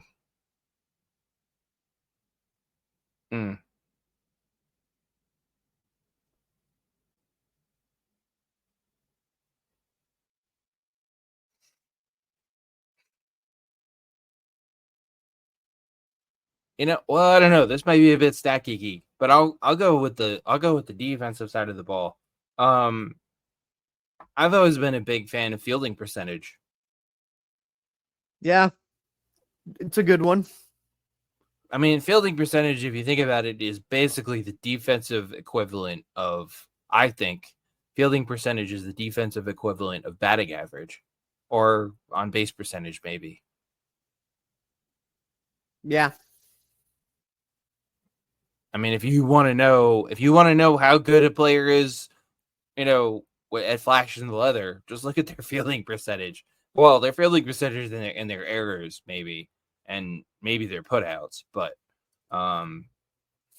yeah, a big fan of the fielding percentage as a pitching and defense aficionado. All right, second to last one. Penny K, who's one player you wish would have played on your favorite team? Once again, this might be almost too easy, maybe, because there's there's a lot of great players, but when I think about players that, on the Twins, if I had the chance to have them on the Twins, there is one person, especially when I think about like prime Joe Mauer years, that David I would Ortiz. Oh wait. Don't you start. Don't you start over there. But if there's one person that I think, especially during Joe Mauer's MVP year, that if he was a member of the Minnesota Twins, we would have won a World Series. You're probably gonna hate this answer. Give me the captain. Give me Derek Jeter. Oh God. Can you Uh imagine Derek Jeter and Joe Mauer on the same team in their primes? Ah, yeah, that would have been pretty spectacular, my actually. God. You know, if Derek Jeter had somehow wound up on the Twins, I probably wouldn't have loathed him as much as I did. Um, I probably wouldn't have hated Derek Jeter so much if he didn't play on. I mean, most of the reason I loathed slash loathe Derek Jeter, is because he played for the Yankees. Maybe if he played on another team, I wouldn't have, probably wouldn't have cared about him one way or the other. Um, Derek Jeter on the Twins, wow, that is some alternate universe type stuff right there. Um, uh, favorite player you wish would have played on your favorite team? Who would I have wanted on the Red Sox? Hmm. Um. Damn.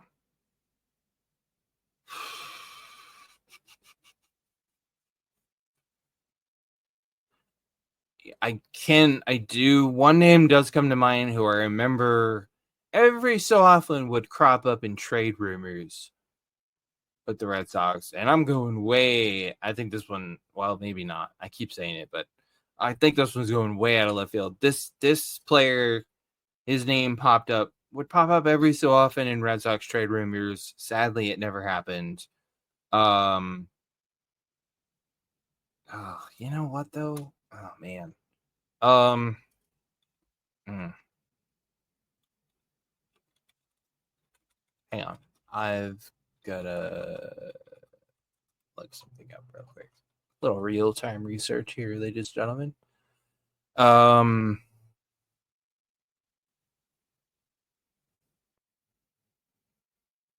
oh yeah. Um, one. Oh God, you guys, one player really? One player I would have loved to seen on the Red Sox. Um, ladies and gentlemen, now pitching for your Boston Red Sox, Randy Johnson.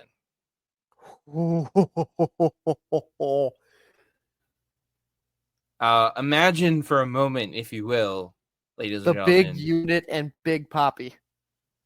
Yeah. Yikes. Yeah, for starters. Imagine, if you will, for a moment, ladies and gentlemen, a 2004 Red Sox pitching rotation comprised of Pedro Martinez, Kurt Schilling, and Randy Johnson. Good luck, everybody else. I mean, that 2004 rotation with just Schilling and Pedro was nasty enough. And Keith Folk at the back end as the closer. Pedro, Schilling, and big unit Randy Johnson,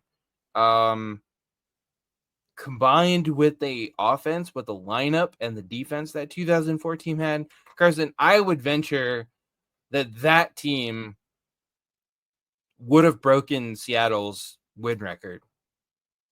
I would agree with that. That team would have won they would have won 120 games without breaking a sweat. Randy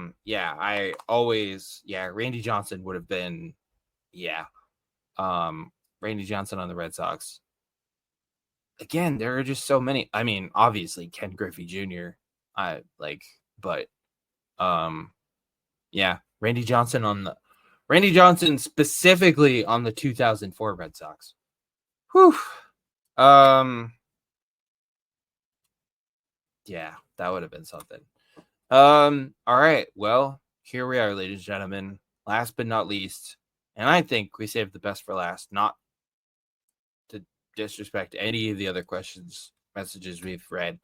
But I think we've saved the best for last because it comes from our good friend and friend of the show, Jackie Mack from the great city of Boston, who wants to know, how did you guys end up being such big baseball geeks? I mean, I think a lot of it for me just started with playing youth baseball as a kid. Mm, mm-hmm. I played baseball from the time I was in, for basically all of my elementary school career then realizing that the Lord had not blessed me with a very athletic body and that it was probably hang up the cleats. But I mean, in that experience, it wasn't just about playing the game, but you know, it was those moments where as a kid sitting with my dad, and this is how I got, you know, some of my love for you know, where a lot of my love for Derek Jeter comes from, is that he would be one of the guys that we'd watch games on TV, and he's one of the guys that my dad would point out as we're kind of watching. Whew, I don't even know why this is getting me a little choked up. It's like my dad's still here, but and anywho, I get it. fight through it, Carson. Here we go. But he was one of those guys where my dad would say, you know, look at what Derek Jeter does. See how he hits, you know, see how he keeps his eye on the ball, squarely hits the ball, watch his stance. Like a lot of my game as a kid, I tried to model everything I could after Derek Jeter. I wore the number 2 in Little League as much as I could because of Derek Jeter. So I think a lot of it just comes from playing as a kid and getting to watch, you know, not only obviously Derek Jeter, who was one of my baseball idols and still one of my favorite players of all time, but watching like the Johan Santanas. You know, again, my first true baseball player, watching the Johan Santanas and thinking, well, maybe I could be a pitcher who hits. Watching some of those Twins teams as a kid with my dad was just, and I think a lot of it just came from playing the game, finding the love for the game, and getting to watch, in my opinion, one of the best eras of baseball in the early to mid 2000s. Yeah, absolutely. When did you first start? Like I was talking about earlier, like when I first started really watching because I mean I watched baseball with, you know, I mean my family is a huge baseball family. My you know, my family had season tickets to the Red Sox for years and years and years and years. But so I mean but when did you first start really watching baseball and like really following it? And you know, I know we sort of grew up in different areas. Mine was this, you know, grabbing the sports section of the Boston Globe every day and flipping to the, you know, the box scores. Yours was, you know, probably the internet. But when did you first start really following baseball? I want to say it was, you know, like I had, like you had said, I had watched you know, I was watching the Twins games still pretty regularly as a kid. But I guess I didn't really start. I'm gonna label this as, when did I basically start paying attention to baseball outside of the Twins? Yeah, exactly. Yeah, that's kind of where I was going. But I think it really kind of started actually kind of after my very very infamous, I should say, Little League career. So probably sometime around, oh gosh, what year would that have been? Probably sometime around 2011, Oh my god. 2012. Stop. Okay. Um yeah, I think mine again. Yeah, you know, the time difference thing, I guess, but yeah. Um yeah, I think my baseball geekdom really started, it started with that 95 Mariners team. I mean, I have you know, like I've mentioned before, I have family in Seattle. I have a connection to see it, the Seattle and the Seattle area. In that, you know, that part of the world. Which is why I've always been you know, the Mariners have always sort of been my other team. Yeah, I think mine's, again, I started going to Red Sox games probably when I was like 5 or 6, but I really don't remember. I sort of remember, I remember going, but I don't really really start to remember until, I was probably like 9 or 10. And following that 95 Mariners team and Ken Griffey Jr. and Edgar Martinez and all the great players they had on that team, especially Ken Griffey Jr. Because, like I said before, Ken Griffey Jr. was my first favorite baseball player because the Red Sox were just bad back then. Yeah, I think mine started with that 95 season and the Mariners. And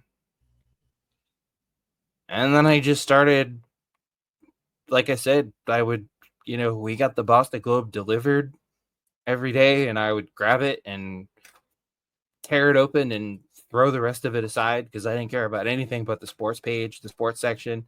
And I would flip to the the box scores and the Major League Baseball box scores and look at players' batting averages. And I mean, those were the days when it was basically batting average and that was it as far as offensive stats go. And I think it just kind of snowballed from there. And it didn't hurt being part of such of a family that was so big into baseball. My family had Red Sox season tickets for years and years and years. I mean, dating back to the 60s. So I got to go to no there was no shortage of going to Red Sox games growing up. And I think it just kind of snowballed from there. And I don't know, man, like I just love baseball. Like I've loved baseball for as long as I can remember, and there's just something I think you'd probably agree with me. Baseball is so unique and stands out from all the other sports. I mean, the other sports are great, football and hockey and basketball. But baseball is so uniquely American. And has it and its roots. I mean, I guess football does too, and basketball to a degree, but baseball has very deep roots and a very rich history, and its roots are firmly rooted in America, in the greatest damn country in the world. And there's something kind of oddly romantic about baseball, I think. Yeah. Like, does that make sense? Yeah, makes total sense. There's just something about, I don't know. I don't know what it is, but there's just something sort of romantic about baseball. And it's just, baseball is just awesome. Baseball is the greatest sport in the world, and I will fight anyone who says otherwise. Fair enough. There's a reason that this is a baseball podcast, and not any of the other sports. So, yeah, baseball's awesome. I love it. So yeah, I guess that's where we're at. All right, you guys, you absolutely crushed it. With these questions for this mailbag special. So give yourself a round of applause. As always, we will most definitely be doing another one of these. We will do more than one this season. The last couple of years, we've only done one of these a season. We'll do another one this year, at some point down the road. So stay tuned with that. Keep sending your messages. Wait, sorry, I lost my thing here. No, not that one. Yeah, keep sending us your messages, your questions, your feedback, your ideas, everything. Drop us a line. 8thinningpod.com/mailbag or 8thinningstretch@gmail.com. And we just might read your message on an upcoming episode. And if you've written to us and we haven't read your message, we haven't read your message on basically the point I'm trying to make is just because we haven't read your message during the mailbag on the air doesn't mean we don't read it. We do. We read well. I say we read every single email. It's honestly it's mostly producer Tasha that sifts through the emails. Some of them get insta deleted. And if your message got insta deleted, you know exactly why. But yeah, we do read all your messages, and Carson, we've talked about it before. Um,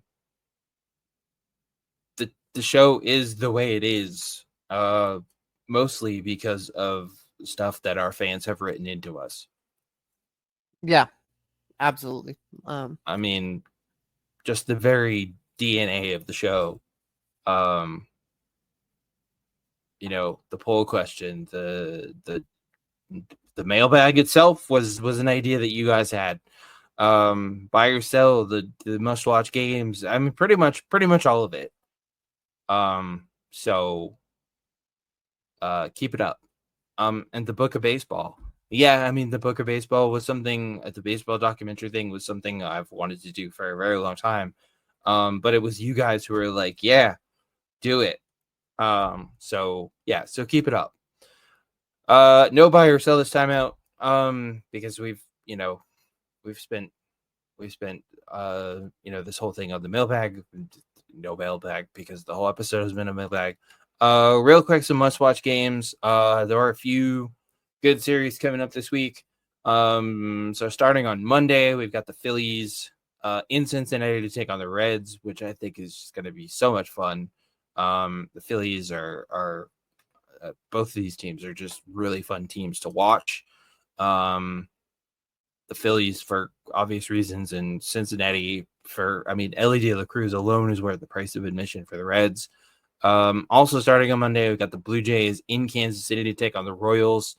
That, my friends, I feel has the potential to be a playoff preview. Again, two really fun teams to watch there. Starting Thursday, my Seattle Mariners visit the Texas Rangers in a just a huge, crucial early season AOS series. That's going to be a lot of fun. The Mariners taking on the defending World Series champs. And then last but definitely not least, starting on Friday, the Chicago Cubs are in Boston to take on my Red Sox for a weekend series. Carson, in a series that I desperately wish I could go to Boston and watch in person. Yeah, absolutely. You kind of hit all the ones that I was looking to hit. For time reasons, no tankathon again this week.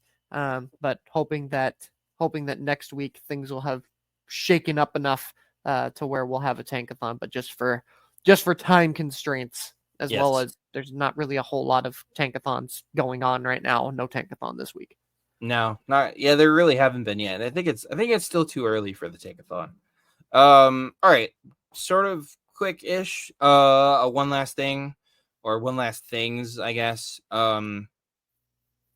Obviously we've talked extensively about the whole Oakland situation, and everything that's gone on there with the relocation, the move to Sacramento, and everything.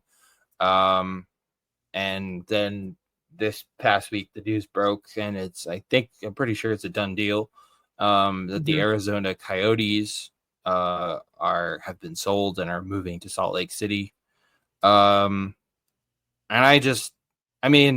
having one major sports franchise, the Oakland A's, having one of the four major leagues, of the four major sports leagues fail their fans, like MLB did with Oakland, and then that's bad enough, and then to have it happen again in Arizona, have the NHL just completely fail the fans in Arizona, is just it's just sucks. It sucks for the teams. But it sucks most for the fans. And Carson, I really, really, really hope that this is not the beginning of a trend. Yeah, same here. I talked about it a little bit in my one last thing when it was still kind of reported, but we weren't totally sure that it was Yeah, official yet, but it's a done deal. yeah, it's a done deal now. The NHL failed Arizona. Alex Morello also has his fair share of blame in this as well. Yep.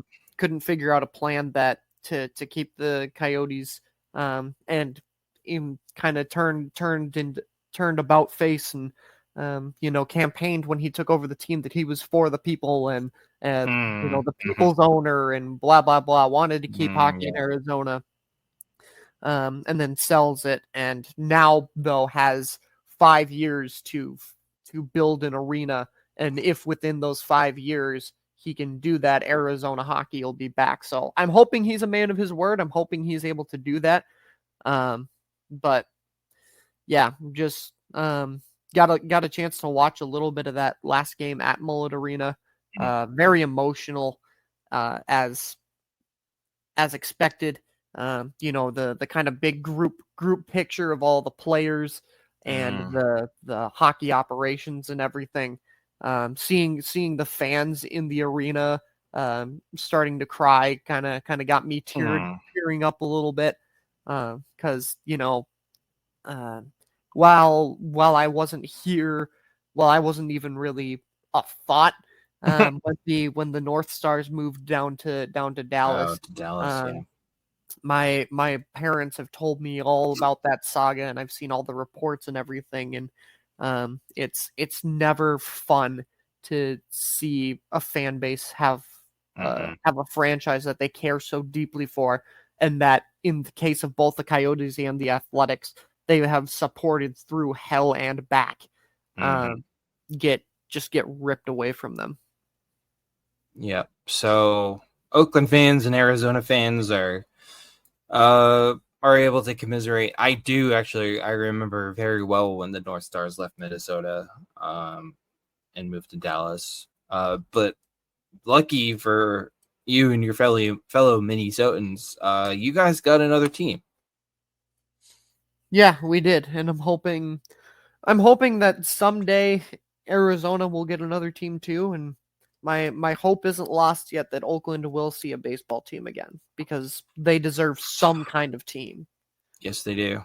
Yep. Here's hoping. Yeah, so that just kind of sucks all around. So hopefully, like I said, that's not the beginning of a trend. And I think we would be remiss with the news of the Coyotes moving to Arizona, to not throw out some Utah NHL name ideas. I've seen some really dumb ones. I've seen the Utah Blizzard. Does that sound very extremely close to Avalanche to anyone else? I've seen Yetis. Because I think Salt Lake's NHL team should go, because Utah and the whole bees thing. I think they should go with something, Salt Lake Swarm, Salt Lake Sting. That's where my vote kind of goes. Yeah, I had kind of thought, just with like knowing that there's all of kind of the salt mines and stuff there, I thought maybe like a Oh, miners would be I cool. like it. Um, Oh, but damn, I didn't then even think of that. but then in a very in a joke that one of my coworkers made at work, a miners versus predators matchup would kind of be Oh, weird. that's a bit problematic, isn't it? It's a little bit problematic. Not that type of miner though. Obviously, I'm Right. talking about salt mines, but still a little. Yeah. But people would take it there, Yeah. unfortunately, because people are twisted. And the Predators really got to do something about that name. Yeah, I like it. I think something mining themed. I am not sure what, but Salt Lake Swarm just kind of rolls off the tongue, doesn't it? It really does. Yeah. Yeah. So if you're listening, Utah NHL people, there you go. You can have that idea for free. I won't even charge you for it. And last but certainly not least, we would also be remiss, now that this is one of the best times of the year to be a sports fan. We've got baseball in full swing, pun intended. And we've got the Stanley Cup playoffs, which are the best postseason in all of sports, and the NBA playoffs officially underway. Carson, we would be remiss if we did not make our Stanley Cup and NBA championship picks. Yeah, we've got some very good matchups in both sports here, Yep. which is something that usually doesn't happen too often. But and got a lot of very enticing Stanley Cup matchups and all of that fun, good stuff. So, I guess I'll start with the NHL and kind of move to the NBA. Which, speaking of the NBA, though, shout out to my Timberwolves for winning Game 1 against the Phoenix Suns yesterday in Yay. convincing fashion. Yep. Get out of here with this Kevin Durant bull crap. But so NHL, in terms of in the Eastern Conference, I do have the Boston Bruins repping the East in the Yeah. Stanley Cup Final. Over in the West, I have the defending champion Vegas Golden Ugh. Knights. As much as I hate saying that, and it makes me want to throw up in my mouth a little bit, but my Bruins loving co-host will be happy. I see this going to a Game 7, but in Game 7, I'll even go as far to say Charlie Coyle seals the deal Nice. for the Boston Bruins to be your 2024 NHL Stanley Cup champions. Hell Over yes. on, by the way, shout out Charlie Coyle. Love Charlie Damn Coyle. right. Over on the NBA side of things, in the East, in the West, I should say, as much as I would love to say, you know what, screw it, I will say my Minnesota Timberwolves representing the Western Nice. Conference, in a matchup going up against, I'm gonna say probably the Boston Celtics. Ooh, I smell a bet. A little matchup of our I two smell teams. the. I Boy, smell would the I straight. love for this to come true. But sorry, AJ, the homer in me says Wolves in 6. T-Wolves, yeah. If the D-Wolves and the Celtics get to the NBA Finals, ladies and gentlemen, I smell a friendly wager between us. Yeah, no, Stanley Cup, NHL. Well, as far as the Salt Lake City team name, take heart. They can't do any worse than Vegas Golden Knights. Still the dumbest name in all of pro sports. Stanley Cup, yeah, Western Conference. I have the Dallas Stars coming out of the West. I really like what I've seen from Dallas. They are a extremely dangerous team, and I think they get out of the West. Yes, I've got my Bruins coming out of the East after dismantling the Leafs, getting revenge over the Panthers, and then proving once and for all that hockey doesn't belong in North Carolina, because Hurricanes fans don't know the difference between a clothesline and a blue line, and getting to the finals to face the Stars. And yeah, I don't care. It's a homer pick. I'm taking the Bruins to win it all. Carson, you said Charlie Coyle. I will go. I think Charlie McAvoy, Chucky Bright Lights, seals the deal and gets the cup-winning goal. Yeah. Love me some Charlie McAvoy. And then sadly, that means that will be the end of the Jeremy Swayman, Linus Ullmark era in Boston, because after this year, they won't be able to afford to keep both. So we'll get one last goalie hug. And then over the NBA, coming out of the West, no, are you kidding me? No, coming out of the West, I've got your T-Wolves. I think the T-Wolves are just the most complete team in the Western Conference, in a stacked Western Conference. Little bit of bonus, I have them beating the Nuggets, and then beating the Thunder to get to the finals. And come on, folks, like, who are we kidding? Only the Boston Celtics can come out of the Eastern Conference. They are far and away the best team in the East. And as long as they don't, pull the Celtics, I don't see anyone getting in their way to get to the finals. And in a shocking turn, Carson, I have your Minnesota Timberwolves beating my Boston Celtics in the NBA Finals. Yeah. I Sorry, will say, oh, sorry, Boston. I would genuinely be the happiest. Like, I might come onto the show the Sunday after the Wolves win an NBA title crying. um, as you should. I mean, that would be a obvious. I mean, that would be a huge deal. That would be big for Minnesota. Um, it's been a minute since you guys had a championship up there. So, no, I sorry, Boston. I know. I have a lot of faith in the Celtics. I don't have that much faith in them. But although as an alternate, I wouldn't mind a Nuggets Celtics finals for a chance for the Celtics to make this Nuggets and Mike Malone eat their words. And Nuggets fans eat their words for talking smack about Boston. So anyways, all right. Yeah, that's all we got for you guys now that we've run extremely long, but you know what? It was worth it. Thank you all so much for tuning in. Don't forget to catch us live every Sunday on YouTube, on Twitter, on Twitch, and also anytime on demand wherever you get your podcasts at linktree/8inningstretch. Follow us at 8inningpod on Twitter, and for more, including our newsletter/blog, Two Strike Count, which you can get delivered right to your inbox every Monday, Wednesday, Friday by subscribing. Seriously, if you haven't subscribed to Two Strike Count yet, I don't know what y'all are waiting for. Get on it. Head to 8inningpod.com and help us support the show either by using the QR code on your screen or at 8inningpod.com/donate. Remember, if you're watching this on YouTube, don't forget to like, subscribe, and turn on notifications. That's all we got for you. Everybody have an awesome week.